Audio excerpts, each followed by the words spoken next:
time to come to my tech talk. I'm very excited to talk to you about 2D 3D animations made easy with Anime.js and Three.js. So before we dive in, just a little bit about myself. My name is Rina Sakamaki. I'm from Japan. Previously, I worked in a cybersecurity company as a system engineer. I used Java to rebuild backend systems, but later on I developed an interest in building beautiful design and UI. So I decided to become a full stack engineer. That's why I'm here. And like I said, I am a full stack engineer, but I'm leaning slightly towards more of the front end side. So yeah, this is why I picked my topic. But before we dive into the hows and the nitty-gritty details, let's talk about why we should talk about animation in the first place. Why is it important? So one of the reasons might be because with animations, it gives you a lasting and memorable experience, whatever you're looking at or the experience you're having. So when you think about animation, you might think about Pokemon or Disney or Tom and Jerry, all these cartoons and animations films that we used to enjoy as kids growing up. And as kids, I'm sure we all experienced this time in our lives where in school we would forget what we learned 2 or 3 weeks ago during exams and totally fail. But somehow, when we grow up, we still remember these experiences we had as kids because animations are truly impactful and they leave a strong impression on our brain. So, but is that all? Like animations, is it only limited to animes or films? Not really. So it leaves a huge impact on businesses as well. To show you this, I looked into a statistic, video marketing statistics to know for 2019. And in this study, I learned that 83% of marketers believe that videos and motion pictures are growing in importance when it comes to selling their products. Because 53% of customers responded and actually engaged with the brand after looking at products on social media, for example. And interestingly enough, the numbers are the same, but a different story. 53%, there has been a 53% increase in ad spending by companies from 2016 to 2019. So just in 3 years, there's been over a double increase in spending towards ads. And this is because companies believe that animations are truly important when it comes to selling their products. But this is what companies believe. But we as humans can also agree that it doesn't come as a surprise because we can all agree that we enjoy visuals, like this happy sun that you're looking at. It's smiling at us.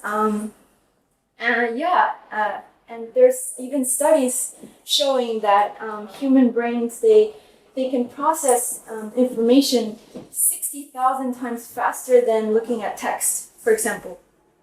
So now that's out of the way, we understand how animations are important. And myself as a developer, I wanted to learn how to create animations in a quickly and easy way. So the JavaScript libraries that I'm about to present to you fit this goal. This talk, I have one goal, and that is for you all to, by the end of this presentation, to think, oh, this seems easy, I want to try it out. So this goes for everybody in this room. You don't have to be a JavaScript developer or even a developer at all. I believe that what I'm about to show you is really easy for anybody to try out. So in order to fulfill this goal, I would take you through 3 steps for each library. One is I'm going to take you through the demo. I created an app so that you can see what you can do with these JavaScript libraries. and show you some code snippets and show you how simple it is. And lastly, go through my personal opinion, likes and dislikes about the JavaScript library. So yeah, let's jump right into it. 2D first, Anime.js. So can I see a raise of hands of anybody who has ever heard of Anime.js before? Yeah, okay. Most of you don't know. So for those of you who don't know about it, there are 3 things that you might want to know about it. So as I mentioned, it is a JavaScript animation library. It is extremely lightweight, and it has a simple yet very powerful API. And it works with many things, one of which CSS, SVGs, DOMs, JavaScript objects. So let's jump right into the demo. I have 3 demos for you today. The first one is this one, which is you see donuts. And it's a very simple animation. I just click anywhere on the web page and it will start animating. So I'm going to click it and it moves to the other side of the page. Why am I showing you this? So it may seem like a very simple animation. So this is what you're looking at is the Anime.js official website, and it explains to you the 3 main powerful the strengths of this library. One of which is staggering, which I just showed you. Here you can see a much more complex animation going on, which is a red circle moving from point to point, and based on where it is, it creates this wavy effect. So yeah, just to show you how I did the demo, the code for this is just 15 lines. It's very, very simple. Here on line 1, you can see add event listener, which listens for your click action. Wherever you click, it invokes this function from line 3 to line 13.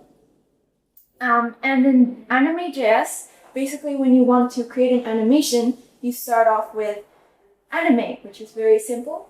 And anime has lots of methods, but 2 main methods that you might want to know about at this point is timeline and add. So timeline is basically, it takes in an argument, and in here you can pass in all the global settings that you want your animations to have. And in the add method, it takes in an object as well. And in here you declare the settings that you want each individual animation to have. So in my case, I only have donuts moving from side to side, so that's just one animation. That's why I only have one add. But if you want to make your animations much more complex, you will just chain a bunch of adds. So it's very easy to read. This is pretty cool. The next demo I have for you is another donut. And you click anywhere and it moves in a square motion this time. So this is yet again a second strength of this JavaScript library. It's layered CSS transformations. Again, it's a very much more complex animation than what I showed you. And it says one element is all you need. And basically what that means is you just need to have a global element selected, and by just that you can manipulate all the elements that is nested inside of it. And in this demo I showed you the keyframes that is being highlighted here. So just to take you through the code I wrote for this one. This one. Yeah. So again, we have an add event listener. It listens for your click action. And yeah, it just has only one timeline and one add, just like the other one. And the only difference is the keyframes I talked to you about. I'm not going to go into detail, but it's pretty straightforward, I guess. If you look at it, the donut moved in a square motion, so you're just basically telling the donut to move down this much and right this much and go back and go back. So that's what's happening there, and it's, again, very easy to read. And the third and final demo I have for you is, surprise, a donut again. So the only difference you can see is that we have a start button and a pause button. And it's straightforward. You just press start button and then the animation starts. You pause and it pauses. But this time it's a bit more complicated. So let me show you what happens. I click start. And then you pause. And then you can see here, you can see the progress of the animation. So I paused at 66%. That's why the donut is kind of slightly tilted. It's still in the middle of the animation. Once I press start again, it goes till the end. And it logs out done in the end. So this is much more complicated looking than the other demos. And you might think the code is also complicated. But actually it's the same length of code as you saw in the previous one. It's 22 lines of code. And basically, on line 1 and 2, you're just declaring variables. Progress log is basically the numbers that you saw increase from 0 to 100. And finish log is the done in the end that you saw. And yeah, the actual animation is happening right here from line 4 to line 15. Which again is just one timeline and one ad. I rotated 3,240 degrees, which is like the spinning action going on. And inside the timeline, you might notice this update property that you haven't seen before. It takes in the animation that's happening, and every time it receives an animation, it takes in the anime and increments the numbers. And just you add the percentage to the end. And what's happening here is the pause and play button you saw. So on click, you do animation.play, which is another method that you can use in Anime.js. You're just telling the animation to play. And same for pause, you're telling the animation to pause.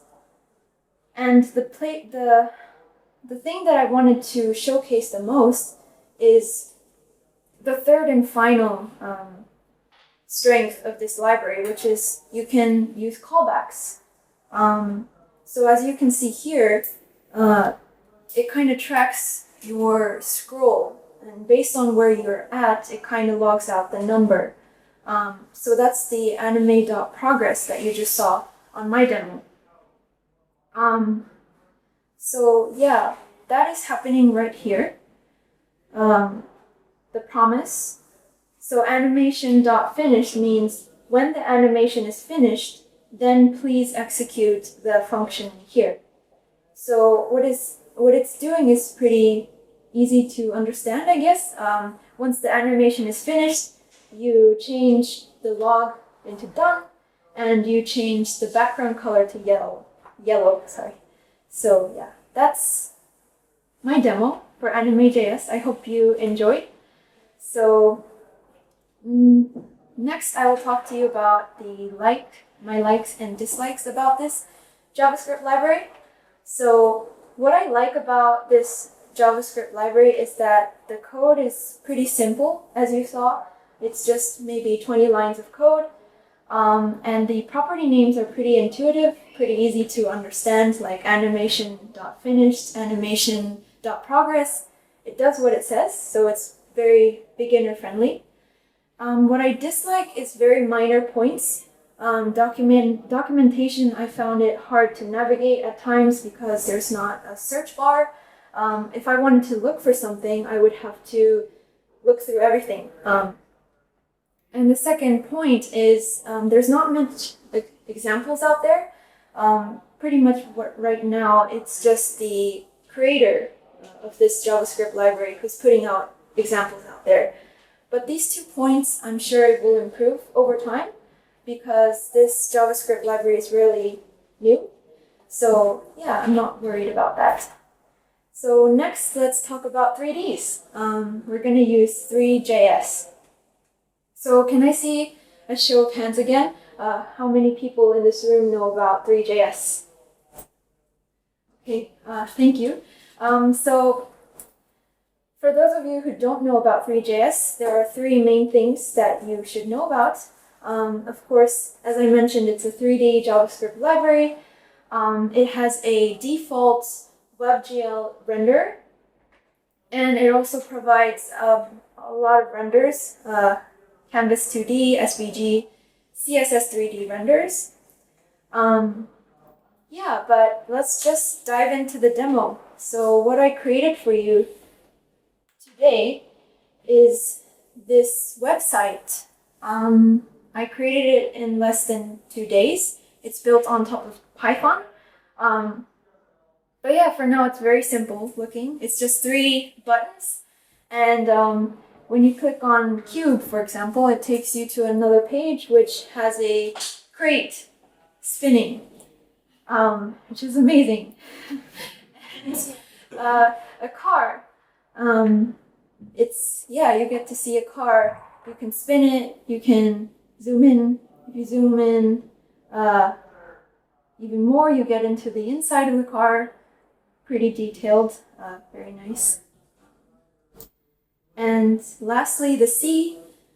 I have a 3D model loaded onto my web page, which is pretty awesome.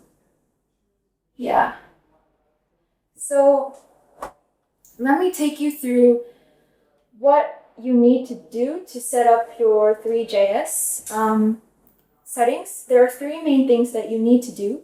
So first, you need to set your scene. What is a scene? It is kind of like a dark room.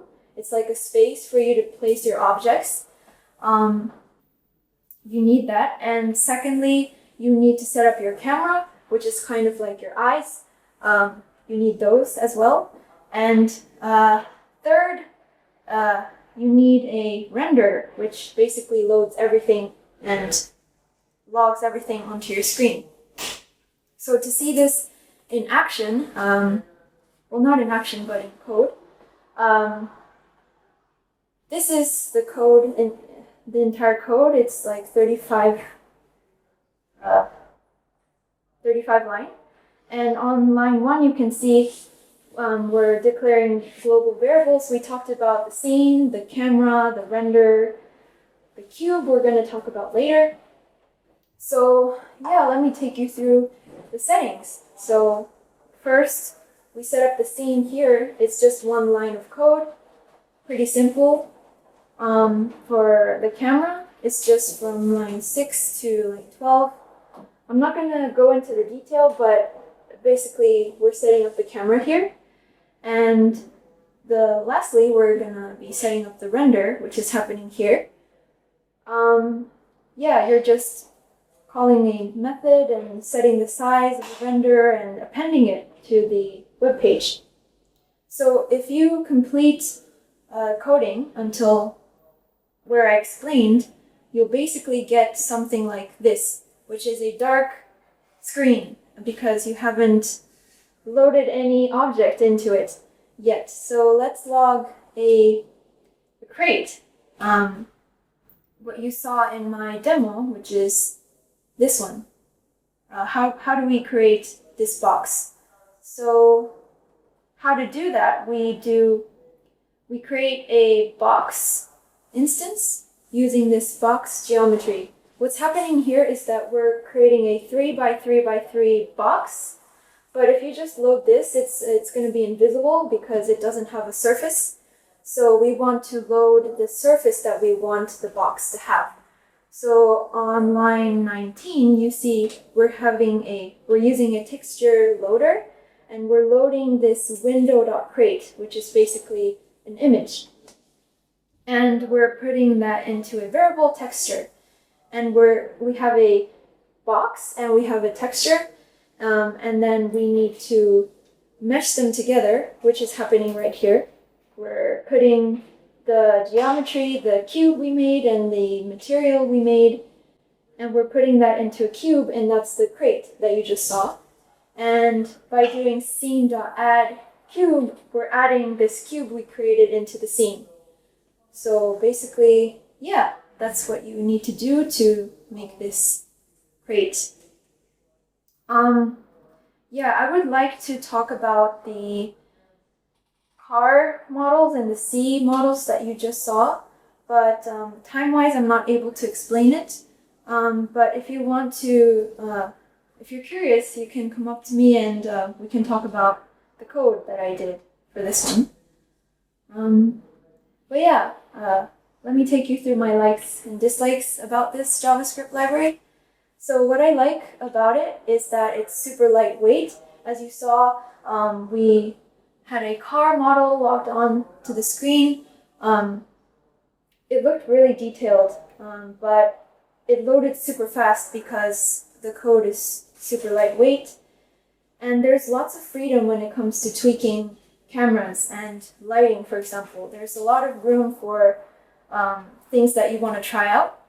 But on the flip side, because it's so, it allows you a lot of freedom, it can get hard to use. It can be hard for you to get used to as a beginner. So that's pretty much what I have for you today. Thank you very much for coming to my Tech Talk. This is my LinkedIn account and my GitHub account. Yeah, so thank you very much.